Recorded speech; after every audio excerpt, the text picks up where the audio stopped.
सराफ बाजार सुट्टीच्या दिवशी फुलला, श्रीरामांचे कॉईन आणि धनुष्य केले खरेदी, पादुकांना ही मागणी, अयोध्येतील मंदिराच्या प्रतिकृतीनेही वेधलं लक्ष। अयोध्येत श्रीराम मूर्ती प्राणप्रतिष्ठा होत असताना सोमवार साप्ताहिक सुट्टीच्या दिवशी सोलापुरातील सराफ बाजार राम भक्तांनी फुलून गेला होता। तरुण भक्तांनी चांदीचे श्रीराम कॉईन, धनुष्य खरेदी केले, तसेच काहींनी पादुकाही पाहिल्या। या प्राणप्रतिष्ठेसाठी काही सराफांनी नाशिकहून चांदीची नाणी, धनुष्य आणि पादुका मागवल्या होत्या। अयोध्येत सोहळा सुरू असताना सोलापुरात सर्वसामान्यांनी भगवे झेंडे, टोप्या, शेले यांची मोठ्या प्रमाणात खरेदी केली।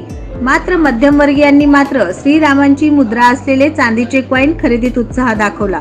अनेकांनी सराफ पेढीत दारातच जय श्रीरामचा जयघोष करत प्रवेश केला आणि कॉईन खरेदी केले। 10, 20, 50, 100 रुपयांमध्ये उपलब्ध झाले। मात्र 10-20 ग्रॅम वजनाच्या कॉईनची खरेदी सर्वाधिक झाली। 5 ते 8 इंच आकारातील या कॉईनवर एका बाजूला श्रीराम, लक्ष्मण, सीता आणि हनुमानाची प्रतिकृती, तर दुसऱ्या बाजूला श्रीराम मंदिराची प्रतिकृती होती। याचे दरही निश्चित केले।